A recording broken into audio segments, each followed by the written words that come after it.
Hello and welcome to another update video about Ethereum. It seems like Ethereum wants to go for another extension higher, as it's already highlighted here on the chart with this wave 5 of a larger wave 1. Marked with a question mark is the idea that the top is already in. Well, we've just made a new high. Obviously the top could be in at any time now because we have 5 waves up from the 23rd of January low. But again, you know, what can I say? The commentary is around this uptrend. Okay, so my analysis already highlighted in the last few days that we have the 5-wave move to the upside, or a 5-wave move from the 23rd of January complete. That means minimal requirements for a full impulse are fulfilled. It is a bullish structure and further upside is expected over the coming months based on that. The support area we have to use to basically define the uptrend is between $2,328 and $2,667. Only below that support level or range, the overall assumption changes. So we are focusing on higher prices against that range. That doesn't mean we have to test the range, especially in a bullish market. Pullbacks can be extremely shallow, and there are certain levels that, if broken, basically will indicate that we do not get a deep pullback anymore.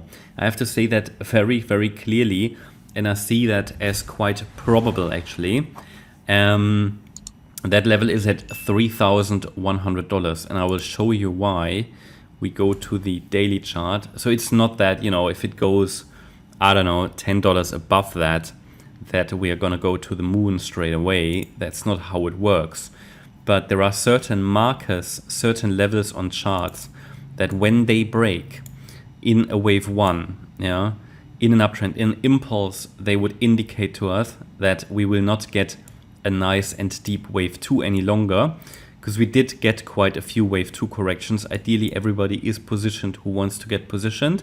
And if you followed my videos over the last few months and actually years, then you know that my expectation was for Ethereum to go to 3,000, 4,000, 5,000 plus. Bull market target actually 8 to 12K. It's up there, 8 to 12K. That's sort of what I see at the moment. I could see a stretch to 18K, but that is really, really a stretch. I also had some concerns that Ether might not do what I set out for it to do, basically, you know, because it didn't really start the engine in recent weeks or months, but now it might be starting. So again, we see a little bit of upside pressure, bit of a rally there.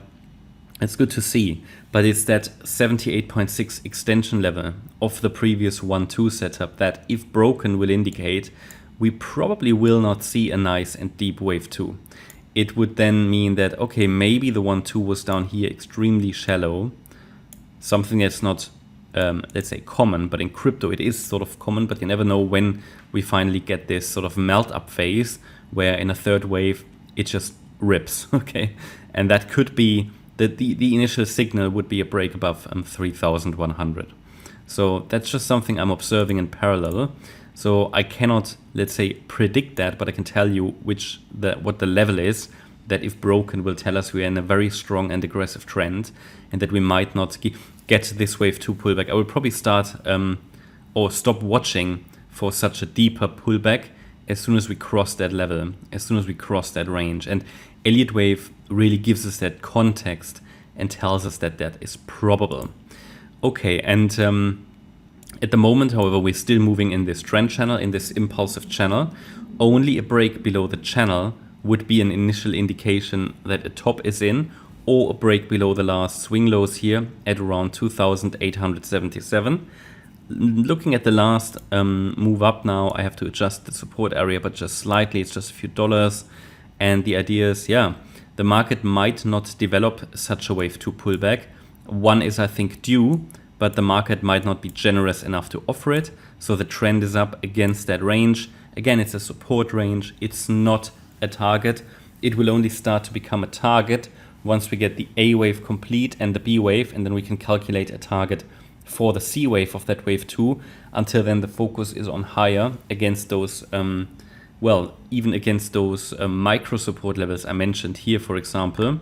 If I zoom in a bit, the idea that against that green line we can focus on higher, and it's looking good. I mean, the wave 4 was probably in here, on the 21st of February, and this wave 5 might be unfolding as an ending diagonal. Again, I still keep the option open that we might get that healthy wave 2, but it's starting to get increasingly unlikely. But not yet. I mean, we want to get it above 3,100, and then at some point I will look at the structure and highlight, okay, we probably won't get that deep pullback. You will remember what Solana did end of the year, or Rune. It might be quite similar. Then, of course, at some point, we will likely get maybe here that wave 4. That is probably the next opportunity then to add a little bit for pullback traders. But it depends first on the $3,100 level. At this level is likely going to be some resistance. If the market doesn't really respect that level, well, then it could indicate that we just really are in this, let's say, some people call it the heart of a third wave rally, really that melt up phase. So it's quite bullish, quite a bullish assessment for Ethereum. Again, the channel might provide some more guidance, for the price, and yeah, quite a bullish assessment, and Ether is really starting to perform quite well. So I hope you liked the update. If you did, please hit the like button, leave a comment and subscribe. And if you really like the content, then please check out the channel membership. Also, make sure that you follow us on Instagram and Twitter for additional content. Thanks a lot for watching. Bye-bye.